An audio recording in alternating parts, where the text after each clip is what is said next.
Coucou, alors on se retrouve pour faire je vais faire un petit album avec tout ça, là, tout ce qu'on m'envoie, mais vraiment petit. En tout cas, l'important c'est que vous y attrapez la démarche et vous n'aurez pas toujours les mêmes sacs. Donc là, j'ai Sandrine qui m'en a envoyé plein. J'ai ceux de Bip Bip. Bon, j'en ai pour un moment, mais sachez que vous les trouvez dans vos rayons supermarché, enfin voilà, classique. Donc là, moi, je plie en deux. Bon, c'est un mauvais exemple. C'est parce que je les ai déjà travaillés. Je le plie en deux et moi, je vais les relier comme un junk. À cause du plastique là, je vous expliquerai quand on fera à mesure qu'on le montrera. Comme ça. Là, il n'est pas bien plié. Mauvais exemple. Ah, attends, on va faire comme si j'avais pas préparé le restant. Oh, bah celui-là, il est abîmé sur le côté. Mince. Donc, voilà. Je les remonte bien comme ça entre eux. Et là, moi, je vais couper le surplus là. Parce que là, c'est fermé. J'ai tenté de décoller proprement, mais ça fait rien de propre. Je coupe. Là, c'est pareil. Vous voyez que là, ça dépasse. Donc, c'est pas grave. Je coupe sur ces 2 cm là. Voilà. Donc, quand vous faites ça, pensez bien à bien aplatir. Ne vous inquiétez pas, le plastique résiste. Hein. Donc, vous aplatissez bien. Et vous rejoignez bien sur les côtés. Je vais couper devant vous, comme ça vous verrez. Ça, par exemple, ça vous fait des pochettes de junk. Là, moi, je le fais en album. Pour changer un petit peu. Parce que les junk, j'en ai enchaîné beaucoup. Mais voilà. Et voilà. Vous coupez un peu.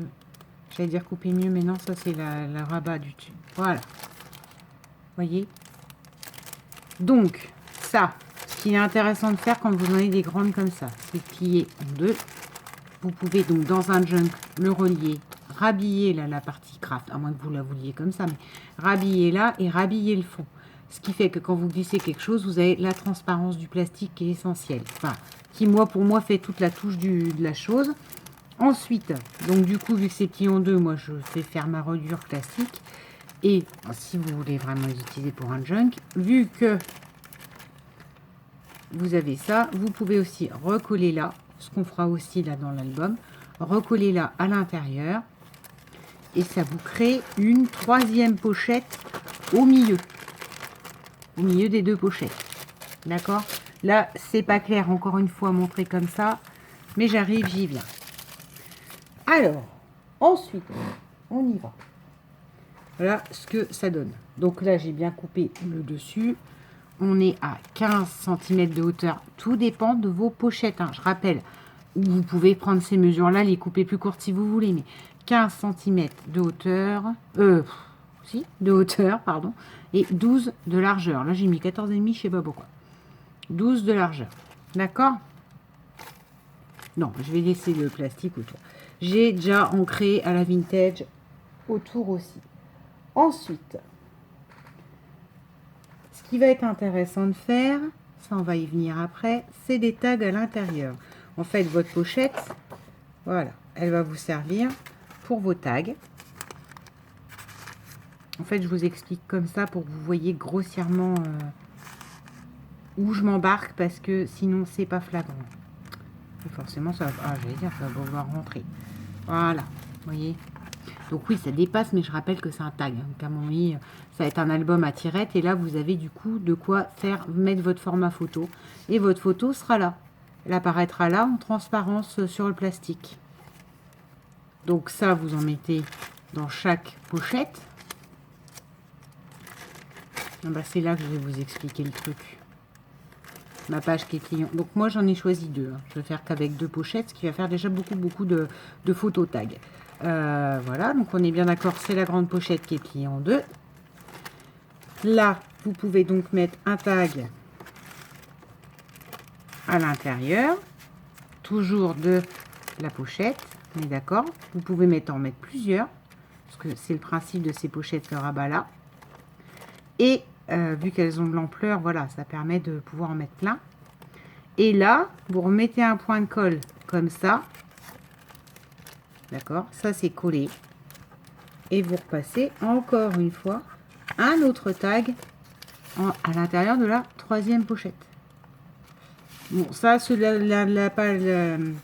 la pochette intérieure, on verra ensemble après. D'accord? Parce que tout bêtement, peut-être qu'il faudrait faire un tout petit peu plus court. Mais on verra. De toute façon, ça fait de la chute quand même. Hein. Parce que ça vous fait environ... Ça, j'en fais 2 par feuille. Ça fait 4 feuilles craft. Craft parce que j'ai choisi craft parce que les pochettes sont craft. Mais vous n'êtes pas obligé du tout de prendre ça. Hein. C'est comme toujours. Hein. Vous faites avec ce que vous avez. Là-dessus, il vous faudra un cardstock. Bon, craft. Mais vous avez compris le concept. Si vous voulez qu'il soit en papier imprimé par rapport à ce que vous mettrez à l'intérieur, vous pourrez quoi. De 26 de longueur sur 16. Voilà. Qui va donc j'ai déjà ancré.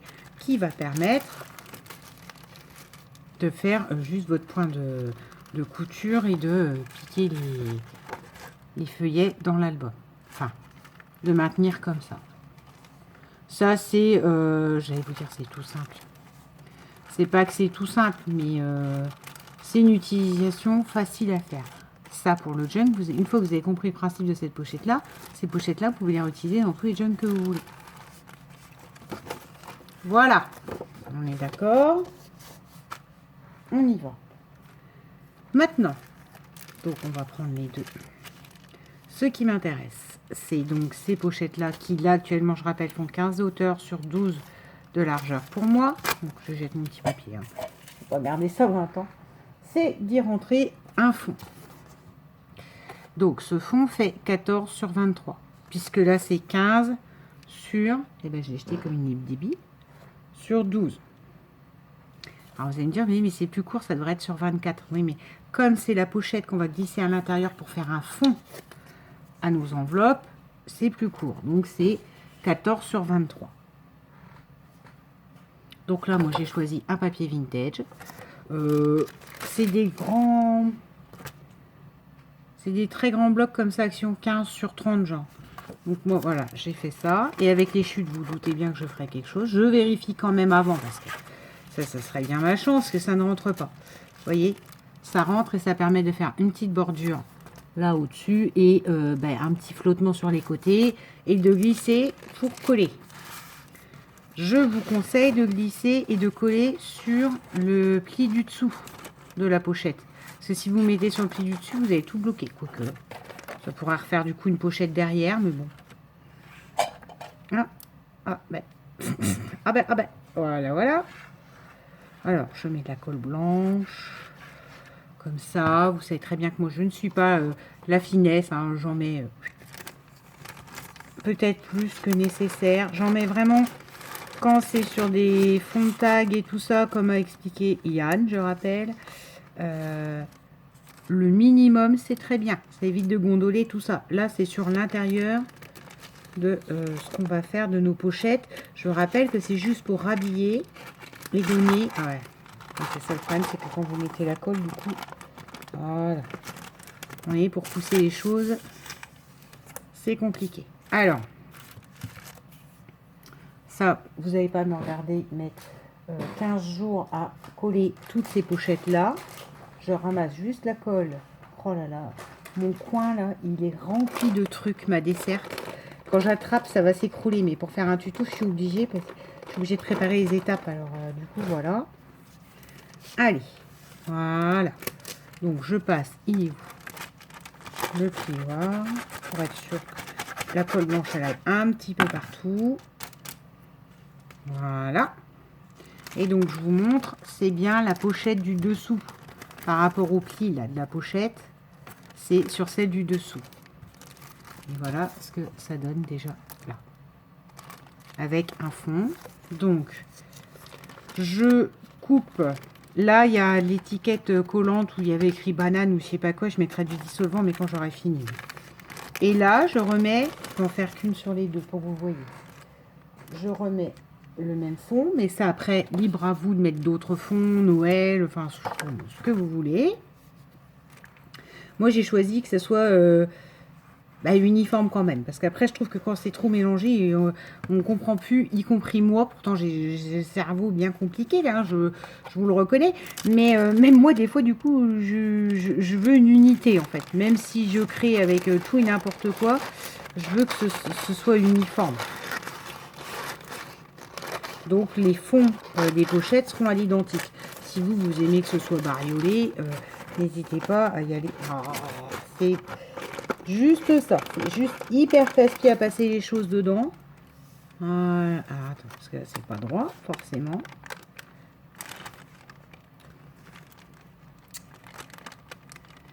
Voilà. Mais le même écart en haut, en bas.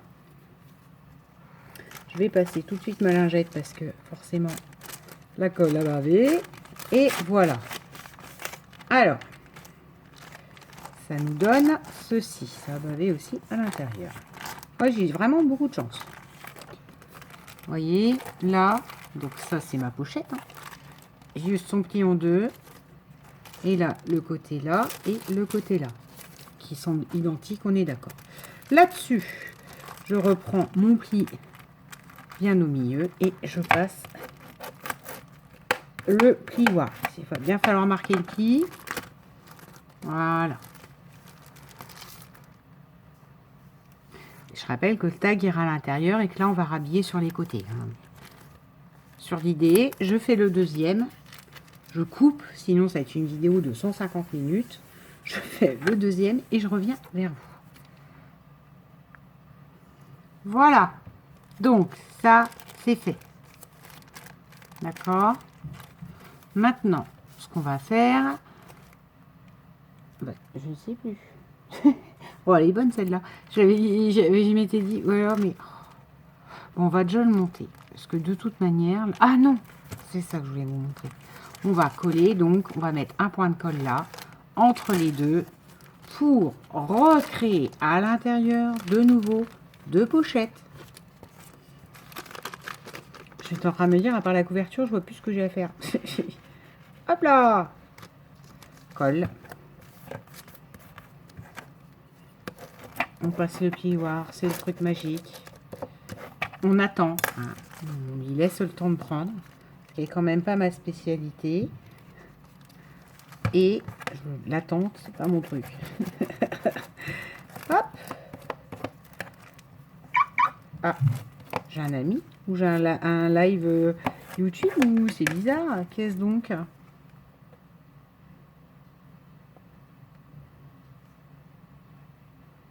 C'est ça, c'est un live. Eh ben non, je suis en train de faire un tuto. Hop!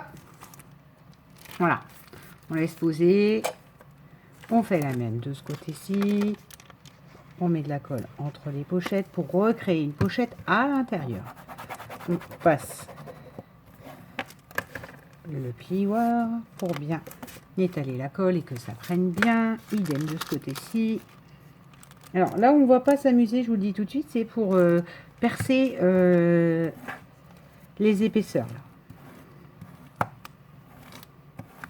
Parce que du coup, ça fait de la grosse épaisseur, donc il va falloir s'armer de patience.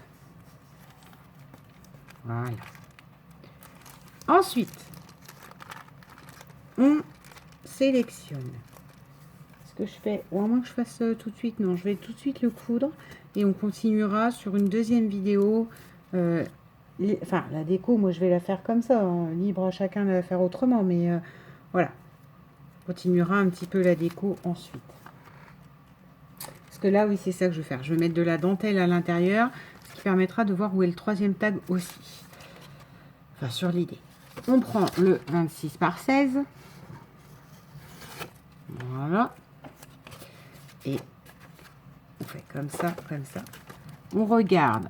Justement, c'est un peu plus large. Parce que, encore une fois, quand les livres sont pliés, tout ça, vos feuilles, elles finissent par se décaler un petit peu. Donc, c'est pour ça que c'est 26 sur 16. Mais comme là, on mettra certainement un ruban et tout ça sur les côtés, qu'on rhabillera ensuite, voilà. Donc, là, ça vous fait perdre 1,5 cm là, 1,5 cm là. D'accord? Je vais vous expliquer après. Vous pouvez faire les calculs pour les super doués. Moi, ceux qui me connaissent savent que ça me stresse. Donc, moi, comment je fais? Là, je vais attraper ça. Attraper ma grande règle. Il y a des tapis mousse, des trucs, des machins. Vous pouvez juste faire ça. Vous prenez votre picot. Vous placez bien. Et on va faire à 2 cm. Ce qui correspondra à 2 cm et demi là, à peu près. Donc, pour être sûr d'être à 2 cm, je mets ma règle et je pique sur ma pliure. Par contre, comme il y a beaucoup d'épaisseur, voilà. J'aide la feuille à venir et voilà. Je fais mon trou. Ça va relativement bien. Enfin, là, je vous le dis parce que pour le coup, j'avais l'impression que ça allait être compliqué, mais non. 2 cm. Ma pliure, elle est là. Hop.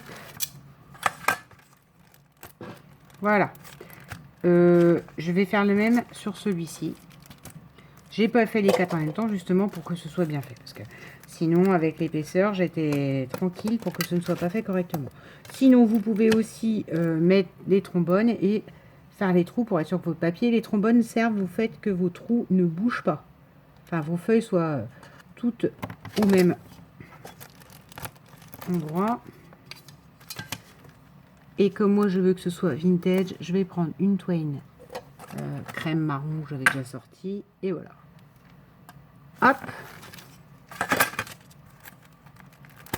Hop. Et il y a longtemps que vous n'avez pas fait des hop. Sur l'idée, ça fait, donc vos trous hein, déjà sont l'un en face les uns en face des autres. Et sur l'idée, là du coup, ça me fait bouger à 2,5. Donc on fait à peu près la même. 2,5.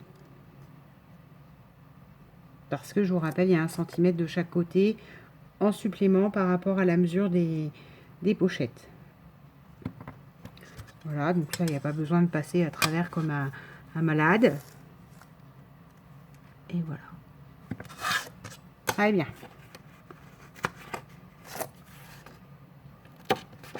On prend. Et bien, où ma pochette de GG avec mes aiguilles. Alors, j'ai tellement de bazar. Ce serait tout à fait possible que ce soit resté en dessous de tout ce bazar-là. Je reviens. Voilà, et après m'être flippé totalement, je les retrouve. Hop là. Voilà. En fait, j'avais glissé de là où ils sont habituellement. Donc forcément, voilà. J'en ai une qui est tordue. Ça, c'est nul. J'en ai d'autres, vous avez vu, hein, mais c'est celle-là. GG m'a donné une énorme file à aiguille à laine dont je me sers, mais quand je passe des grosses ficelles. Voilà. Quand c'est de la petite Twain, une simple va très très bien. Alors, encore une fois, moi, je ne sais pas combien de mètres ça va nécessiter, donc je fais comme ça. Ça, j'en avais acheté plein de lots chez Nacito. Hein. Ben, je vous assure, hein, j'en ai presque fait le tour. Et ils en font plus. C'est dommage. Hein. Alors, c'est là qu'il me faudrait des lunettes de mamie. Non, je rigole. Il m'en faut pas encore. Mais quand même, hein, quand vous voyez ça.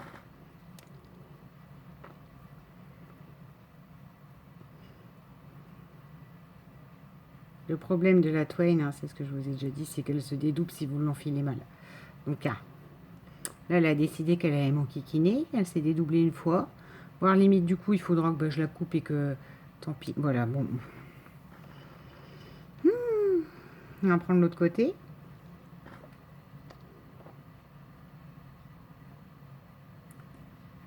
Vous allez voir que genre l'autre côté il va aller tout seul.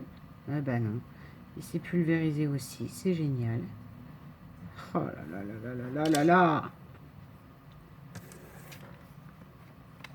C'est génial de me regarder saliver pendant 1 minute sur mon fil. Hein? Dites-le. J'ai tout calculé, sauf j'ai le tuto avec les dimensions tout nickel. Ça faisait longtemps que j'avais pas fait un vrai tuto et pas un faisons ensemble. Et là, forcément, ça va foirer à cause de ça. Je fais une pause et je reviens quand c'est enfilé, d'accord? Parce que ça va m'énerver. Bon, voilà. Après avoir pesté, elle est enfilée. Alors. Et là, je veux que ce soit sur l'extérieur. Donc, vu que je veux que mes fils soient sur l'extérieur, je passe d'abord à l'extérieur. Wow!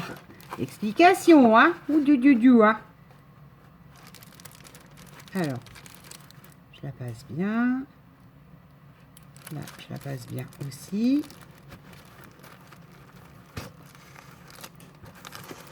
Voilà, je fais que 2 trous. Je rappelle que pour les spécialistes de la couture ou qui aiment bien faire des points ou tout ça, vous pouvez vous éclater, en faire beaucoup plus que moi. Faire 3-4 trous, réfléchir, où je ressors ma machine, comment je fais pour que ça fasse bien le tour. Moi, c'est pas le cas. c'est pas bon quoi. Allez, hop. Donc j'en tire quand même pas mal hein, pour refaire un tour parce qu'encore une fois, ça c'est propre à moi, mais moi j'aime bien que ce soit hyper sécurisé. Donc j'aime bien passer 2 fois le fil. Donc je repasse exactement hein, là où je suis passée la première fois. J'ai l'impression que là c'est la Twain qui a un défaut parce que même quand je la tire et tout ça, j'ai l'impression qu'elle se dédouble. Enfin, fait des trucs qui n'étaient pas censés... Il y a des endroits où... Je sais pas. Bon bref, passons. Je vérifie bien. Je suis bien dans le trou. Et voilà. Je tire tout à fond. D'accord. Voilà. Et voilà. Alors, soit dit en passant, moi je vais en faire un album photo. Une fois que vous avez vu cette technique-là, vous doutez bien... Enfin, cette technique, il n'en est pas une. Ça, c'est ce que je sors de ma tête. Vous vous doutez bien que vous pouvez faire ce que vous voulez avec. Hein. Des flipbooks, des machins comme ça, où vous mettez des découpes pour les copines. Enfin, après, libre à vous. Moi, je vais en faire un album photo. Encore une fois, les pochettes intérieures, une fois que vous avez compris, vous pouvez faire des jugs, vous pouvez faire ce que vous voulez avec, quoi. C'est toujours comme tout. Hein. Une fois qu'on a compris le système, ça vous de réinterpréter. Donc, je vais couper mes bavouilles. Que j'ai été bavé des deux côtés quand même. Hein. Vous êtes témoins. Voilà. Mes 2 bavouilles. Hop là. Voilà. On va s'arrêter là parce que c'est déjà 21 minutes pour ça. D'accord? Donc vous avez vu. Là, vous avez la couverture. Vous pourrez mettre donc un tag de ce côté-ci, de ce côté-ci. Ça fait déjà 2. Voire vous pouvez mettre 2 tags. Hein. Moi, j'en mets un, mais voilà. Ça peut être du coup un tag. Ça fait 2 côtés de photo. Enfin, vous voyez ce que je veux dire? Ça vous permet une grosse... un album plutôt sympatoche. Et donc là, au milieu des deux... Attends, je vais vous montrer comme ça. Du coup, au milieu des 2 pochettes... et cette espèce de craft alimentaire est rigidifié par le fond que vous avez mis. Je rappelle que j'ai collé les 2. Et donc là, vous pouvez aussi remettre un petit tag. Voilà, pour l'instant, à où on en est ce début d'album. Je reviens sur une seconde vidéo pour, on va dire, l'habillage de l'album. Couverture, là... Hein, parce que ça, je ne vais pas laisser ça comme ça. Et une fois que ça, ce sera fait, on attaquera les tags. Enfin, les tags, c'est pareil. Après, ce sera que de la déco. Vous aurez des mesures et puis voilà, quoi. Sur ce, je vous souhaite une bonne journée et un bon réessayage de ça qui est tout simple. Bisous!